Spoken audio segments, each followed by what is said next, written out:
your first night on the job. Came in through the front door, right? Sorry, I forgot to tell you that we kept the back door unlocked for you. You can go through there tomorrow night. It's closer to the office and will probably be safer. Anyways, I thought I'd give you a call to fill you in on some stuff you should know about your job. The last guy who was in your position had some complaints. He's made a big deal out of it, and some rumors have been spreading. But I'm here to tell you what's actually important to you right now. You know, I was surprised that anyone even took the job opening, but I'm happy you did. Otherwise, I'd have to sit at that desk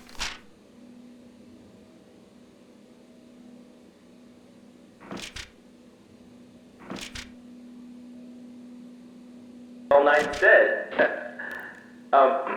So, yes, the animatronic characters do move around at night. We're currently trying to reach out to the team who made them. They, never mentioned anything about a night mode, so we're pretty sure it's an error on their end right now. The last guy was telling us that they were, weirdly aggressive and, tried to get into his office. They don't do this in the day, so we think it could be a problem with the security systems that the engineering team set them up with. Maybe it's something caused by the poor lighting or lack of children to monitor. But, we gave the last guy an empty Freddy Fazbear head, just in case they were mistaking his face for someone else. And, it worked. Yeah, it seemed to work on most of the bots who were wandering into his office. But, it doesn't work on that, puppet thing by the prize corner. It was brought over from before the remodel, and it, came with a music box. It seems to stay in the big present box when it's playing, so for now, we set up a way you can wind it up remotely through your camera feed.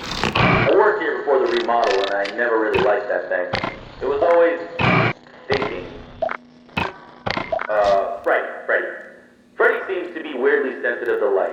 We think it's because of all the flash photography from opening week, but he's been running into the breaker boxes that are in the staff-only areas and accidentally switching the lights off. If you hear him laughing, you might want to check any cameras that have a flashing green breaker box. You could try flashing your camera flashlight on and off, and maybe the bright blinking light will confuse him enough to walk away. But if he does mess with the breakers, we set up a way for you to switch them back on using your camera monitor, so you shouldn't worry too much about the lights going out. Okay, that should be all you need to know for now. You can write this stuff down in the logbook we gave you. Use it to doodle or journal or whatever. It's a little company gift. I'll check in again with you tomorrow, but see you on the flip side.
too bad last night, right?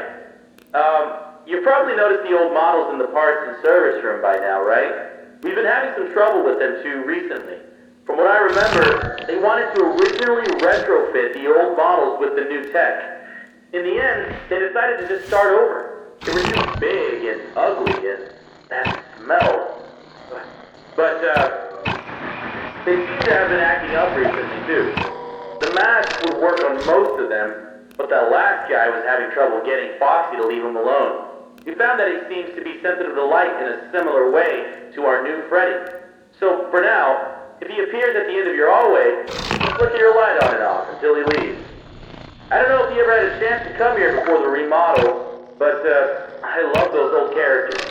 Foxy was always my favorite. He would tell you tales of his days out at sea, and there was a small pirate-themed play structure that looped around him. The kids loved him. I know a lot of people found them ugly, but I don't think they were terrible. When you see them moving, talking, and singing, the illusion really comes together, and it feels like a real cartoon character is standing right in front of you. The new bots are alright. I feel like they're trying a bit too hard to be kid-friendly, you know? They tried to do the whole play space surrounding Foxy again, but having him right by the ball pit ended up being a bit of a hazard. The arms and legs of the new models pop on and off really easily. I think it's a safety precaution. If a character swung their arm too fast towards a child, it would be better if the animatronic broke instead of the child, you know. But when you have a bunch of kids grabbing and pulling on him, he falls apart pretty fast. None of us here at the location are trained properly to repair these guys. We requested that the engineers come in to do a full repair, but they said they won't be able to until next month. For now, we try to piece them back together ourselves, and it isn't working out too well. It doesn't help that a lot of the pieces get lost in the ball pit. We've had to use some parts from the older models when we can't find them. But then the next day, some kid always manages to find the missing part and just shoves it back on. We've been calling it the Mangle, because it just looks like a monstrous mess of parts now. We restricted the rooms to private parties only for now, though. It only took a week for him to get that messed up. We can't deal with much more. But besides that, the whole Kids Cove area just feels kind of lame. There really isn't any pirate stuff in there anymore, it's just bright colors. I wish they would just bring back the guy who made the original crew for the new ones. Back when he was involved in running the place, I had a chance to talk with him a few times, and he always seemed really passionate about everything he did. But, I think in the end, it was his decision to leave. I think something happened to his daughter, but I never really looked into it. After that, his business partner filled in his place, and things never really felt the same. But we have new ownership now. I feel like this is a rough start, but I'm excited to see where we are heading. Okay, I'll let you get to it. Have a good night.